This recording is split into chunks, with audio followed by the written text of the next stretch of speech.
In the world of management, controlling is like a compass guiding us towards our goals. By comparing actual performance with the plan, we can spot deviations and take corrective action. It's about staying on track and ensuring our organizational objectives are met efficiently. Let's keep our eyes on the prize and steer our ship towards success. Hi, I'm Michelle John, a sole proprietor in Nicobar. With my MBA degree, I've mastered the art of management. I run my business with precision, focusing on planning to ensure success. By constantly monitoring every aspect, I eliminate any room for error. This method isn't just for one level of management, it applies to all. Stay tuned for more tips on effective business strategies. In management, controlling is key. It's about ensuring things go as planned and boosting efficiency. By keeping a close eye on activities and making necessary adjustments, we can steer the ship towards success. Michelle John's approach shows how vital controlling is at all levels. It's not just about keeping things in check, it's about driving the business towards its goals. Controlling is the backbone of success in any organization. It helps us achieve our goals, maintain accuracy, utilize resources efficiently, boost employee motivation, ensure coordination, and uphold order and discipline. By implementing effective control measures, we pave the way for excellence and unity within our team. Let's embrace the power of control for a brighter future ahead. Understanding the relationship between planning and controlling is key to effective management. Planning sets the direction, while controlling ensures we stay on track. It's all about aligning objectives, getting feedback, setting standards, adapting to change, and striving for continuous improvement. By integrating these functions, we can enhance organizational performance and achieve our goals more effectively. It's a symbiotic relationship that drives success in the business world. #management, #planning, #controlling. In business, planning is like looking into a crystal ball, setting the stage for success. Controlling, on the other hand, is like a rearview mirror, ensuring we stay on track. They may seem like opposites, but they're actually best friends, working hand in hand to make sure we hit our targets. So remember, in the dance of business, planning and controlling are the perfect partners, leading us towards a bright future. So Mr. Abinash set the standard at 100 units per day but faced workforce challenges. He warned the workers, but no improvement. He then revised the standard to 70 units and saw success. This shows how planning and controlling are continuous processes. Planning sets the goal, while controlling ensures we stay on track. As Mr. Abinash learned, adapting to changes is key to success. Have you ever pondered the importance of planning and controlling in business management? These are the two pillars that can make or break a business. But how do they play out in real-life scenarios? To understand this better, let's dive into the story of Mr. Abinash, a business manager who faced a critical challenge in his production unit. Meet Mr. Abinash, a man of numbers and targets. He had set a standard production target for his unit based on data collected from similar firms. However, life has a way of throwing curveballs, and soon, his unit started deviating from the standard production. Frustration started to creep in, and his initial reaction was to issue warnings to the workers. However, simply issuing warnings is akin to treating the symptoms without diagnosing the disease. It's important to get to the root of the problem. Instead of solely blaming the workers, Mr. Abinash could have delved deeper into the reasons behind the deviation. Perhaps the workforce was not available, or there could have been other constraints affecting productivity. This scenario brings to light the essence of planning as a continuous process. Planning is not a one-time task, but an ongoing activity. When Mr. Abinash faced the reality of workforce availability and performance, he understood the need to revise his initial plan. He realized that the standard production target needed to align with the actual capabilities and constraints of his unit. This is a vivid demonstration of how planning requires constant evaluation and adjustment based on feedback and changing circumstances. But planning alone is not enough. Enter the world of controlling. Controlling is the twin sibling of planning, and it is also a continuous process. Mr. Abinash didn't just react to the situation with warnings. He took the time to understand why the unit was not meeting the standard production target. He analyzed the performance variation and identified the root cause of the problem. This analysis led him to revise the standard production target. In doing so, he implemented a control mechanism to ensure that future performance aligns with the revised plan. This is how controlling works: monitoring performance against standards, identifying deviations, and taking corrective actions as necessary. When he analyzed the variation, he found the actual cause. This line beautifully encapsulates the relationship between planning and controlling. Planning sets the stage with goals and standards, and controlling monitors the performance against these standards. In Mr. Abenash's case, the analysis of the variation between the standard and actual performance led to the revision of the standard. This illustrates how feedback obtained through controlling informs the planning process. It leads to adjustments in goals and standards to ensure alignment with organizational objectives. In conclusion, the story of Mr. Abenash teaches us several critical lessons. It emphasizes that planning and controlling are continuous, intertwined processes in business management. It underscores the importance of identifying the root cause of a problem rather than treating just the symptoms. And lastly, it highlights the significance of revising plans and standards based on feedback and changing circumstances. These are the key takeaways from Mr. Abenash's story, and they serve as valuable insights for anyone involved in business management.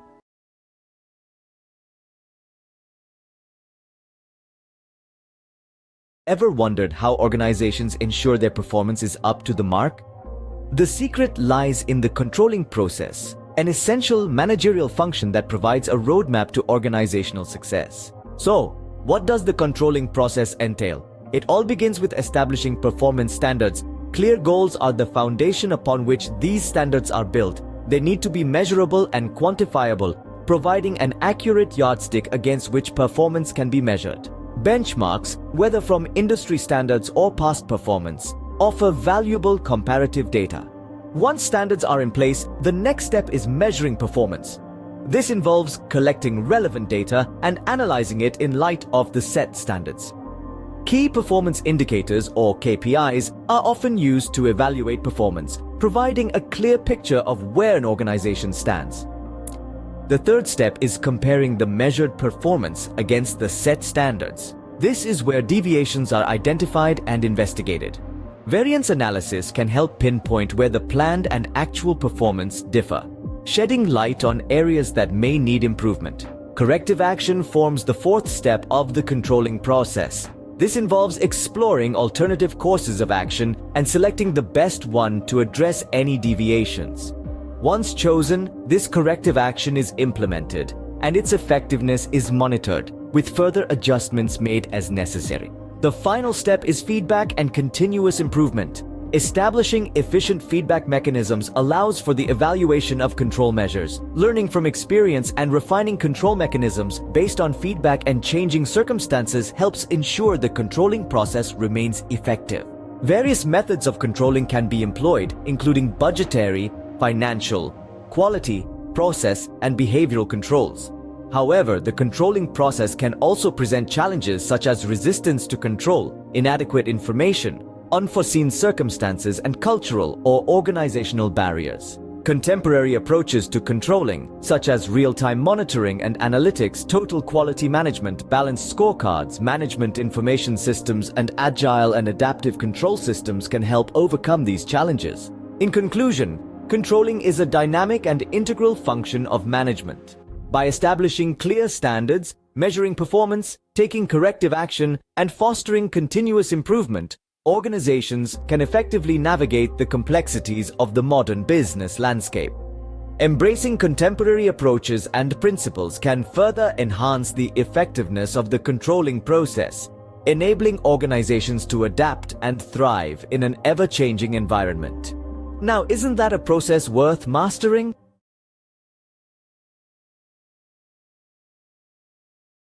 Have you ever wondered how different management strategies can influence a team's success? Let's dive into the intriguing case of Cbse Limited, a manufacturer of plastic goods. Here, we have two distinct personalities at the helm, Mr. Shah, the marketing manager, and Mr. Sahu, the production manager, each with their unique approach to setting standards. Mr. Shah, the marketing maestro, prefers to keep things simple. He sets standards that are quite easy to achieve. This approach ensures his department consistently meets their targets. It's a seemingly seamless operation, with Mr. Shah and his team always pleased with the results. Contrast this with the approach of Mr. Sahu, the production guru. He opts for a more challenging path, setting standards that are incredibly difficult to meet. Consequently, his department often falls short of their targets, leading to a constant state of concern for Mr. Sahu and his team. So what is the controlling process step on display here? It's the establishment of performance standards. This is where managers set the criteria against which performance is measured. If we were to hypothesize, Mr. Shah might have set standards around sales volume or customer satisfaction, while Mr. Sahu could have focused on production output or product quality. Now think about the standards the two managers might have set. For Mr. Shah, it could be something like increase customer base by 5%, or maintain a customer satisfaction rating of 80%. For Mr. Sahu, however, the standards might look more like reduce production errors by 50%, or increase production output by 30%. The effects of these different approaches on their teams can be profound. With Mr. Shah's easy-to-achieve standards, his team might feel a sense of accomplishment and satisfaction. However, they might also lack motivation to push beyond the bare minimum. On the other hand, Mr. Sahu's difficult standards could lead to stress and anxiety, but they might also spur his team towards innovation and continuous improvement. To summarize, we've explored the contrasting management strategies of Mr. Shah and Mr. Sahu at Cbse Limited. Mr. Shah's easily achievable standards create a smooth but potentially stagnant operation, while Mr. Sahu's challenging standards lead to a more stressful but potentially more innovative environment. Both strategies have their merits and drawbacks, and the key to successful management might lie somewhere in between. This case serves as a powerful reminder that setting the right standards can significantly influence a team's performance and morale.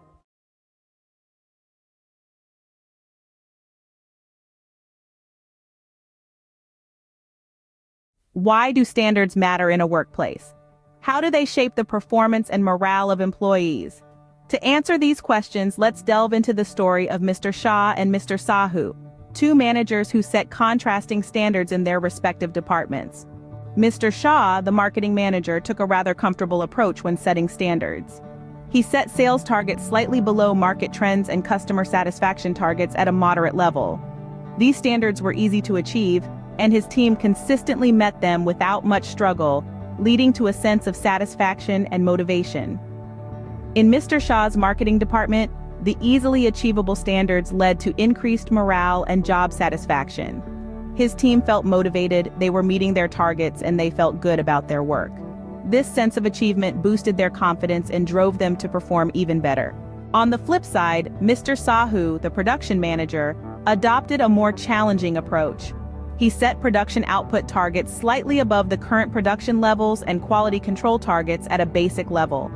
These standards were significantly more difficult to achieve, pushing his team to their limits. Conversely, in Mr. Sahu's production department, the high standards set a challenging pace that was difficult to keep up with. His team struggled to meet the targets, leading to stress, demotivation, and a feeling of being overwhelmed. This harsh environment led to decreased morale, job dissatisfaction, and potentially higher levels of stress and burnout among the employees. The excessively difficult standards also created a sense of frustration and resentment among the team, impacting their overall performance and productivity. So what can we glean from this case study? First, setting standards is a critical part of managing a team. But it's not just about setting standards, it's about setting the right standards. Too easy, and you risk complacency. Too hard, and you risk overwhelming your team. Second, the standards you set significantly influence the morale and motivation of your team. Achievable targets can boost confidence and drive performance, while impossible ones can lead to frustration and burnout. Lastly, it's crucial to remember that standards should be flexible and adaptable. What works for one team or one individual may not work for another. As a manager, it's your job to find the sweet spot that challenges your team without overwhelming them. Remember, setting standards isn't about making things difficult. It's about making things better. It's about setting your team up for success and helping them reach their full potential. So, the next time you're setting standards, keep Mr. Shah and Mr. Sahu in mind. Their story serves as a powerful reminder of the impact your decisions can have on your team.